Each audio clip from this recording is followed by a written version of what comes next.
think it's Friday. I don't even know.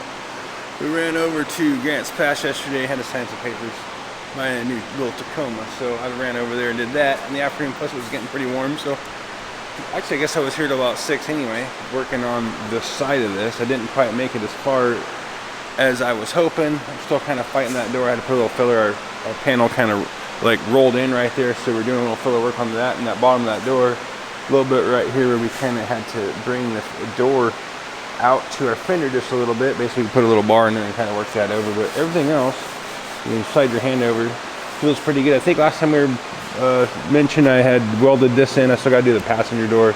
This had a little funky spot right there that we fixed.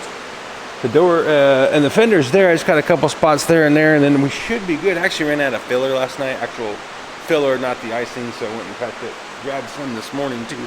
Part of the reason. But now we're putting the grill on. So I went ahead and just 150 this on my little 3-inch GA. It's got one of these little 3-inch GAs just around that edge, and then I'll do the face of this here on this corner right here, because if I get any filler on there, then it'll stick. Probably take that same little sander, sand this, and then kind of do the same thing on this edge right here, just so that I can get some, if I put some filler on that corner, it sticks.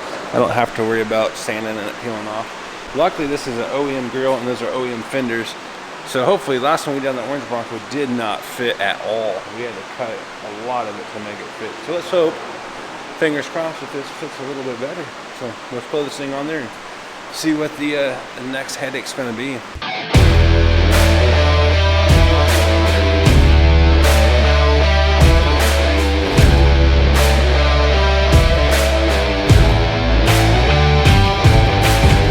Got that grill on there, and actually fit pretty good after a little bit of wrestling. I did have to, I think this side, this side I had to bring this, put something here and kind of pry up on that just a little bit. It was down a little bit, and then this side here, it looked like somebody had taken the grill off with this bolt still holding on, so it kind of puckered this flange that goes down there kind of out. So I put a block on there and kind of tapped it in, but we're pretty close. I'll probably do just a little tiny bit of work on that. It's about as high, it's got a real good line here, all the way up here, and it's a little low, so I'll probably just fill this a little bit. Plus it's got kind of a pucker right there, so add a little filler there, and it feels like there's a little dinger there, and then we fixed a couple spots here. It's down there in the corner, and over here it had something kind of goofy, and we went ahead and welded up our license plate bracket holes. Nobody, classic car, I don't even run a front license plate, which is kind of a goofy spot anyway. That just, I believe it just bolted here, and then it kind of came up here. Kind of an afterthought of those on that. So I did knock that down. Got just a little bit more filler there, and then got the grill. So we're gonna start filling the grill, doing a little bit of work on that grill, getting it just dialed in, and then hopefully, I don't know if I need to. I think there's one spot here I need to do a little bit of filler work on, and then we'll kind of back tape it along this edge here. Primer this whole section with 2K. Try to stay off these grills. They're all in good shape, and just that much more sanding and prepping you'd have to do if I primered them. So hopefully I don't need to. I'm just spot primering a couple spots here that I need to. So anyway, that's kind of the plan. We're gonna try to get that to fit a little better, finish up that door, and then hopefully do one last lap on this thing and try to get it to primer sometime today.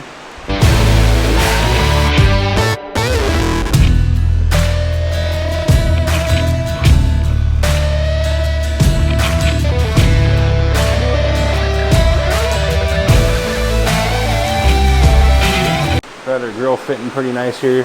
I kind of bring this up just a little bit and get a nice uniform gap, basically where they rolled this over wasn't like very square, I guess that's the word I'm looking for. It was kind of like different profiles throughout that break, so add a little filler, kind of sharpen it up a little bit, as we're doing with all these all this things.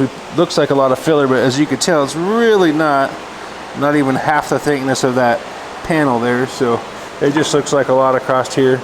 Just a little bit inside there, so just looks like a lot when you got a bunch on there. But we just wanted to try to get these doors to fit to where basically you take your hand, you kind of don't really feel that there's a great big difference between the door and between the two panels. Oh, forgot to sand that and that. Guess I gotta do those two.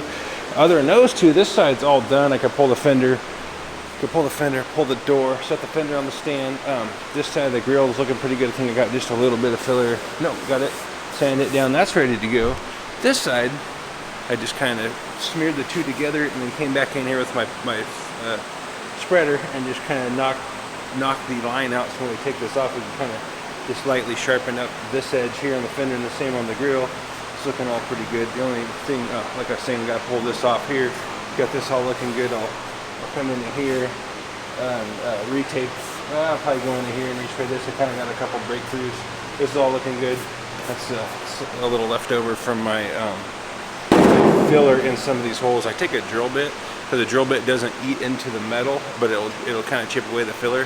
That works a lot pretty good. That's one of the tricks I found for that. And the other thing it was kind of cool, the tool guy was here and he let me demo a cordless fuel Milwaukee DA.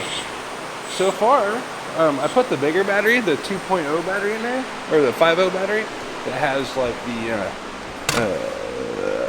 this battery here. Although I noticed that it seems very back heavy, so a little bit worse than a DA with a hose on it. You know, unless you're way up high, but just for the average car, I guess maybe I'm just used to the hose, I don't know. But I did notice it seems a little back heavy, so I threw the smaller battery, and it's very balanced.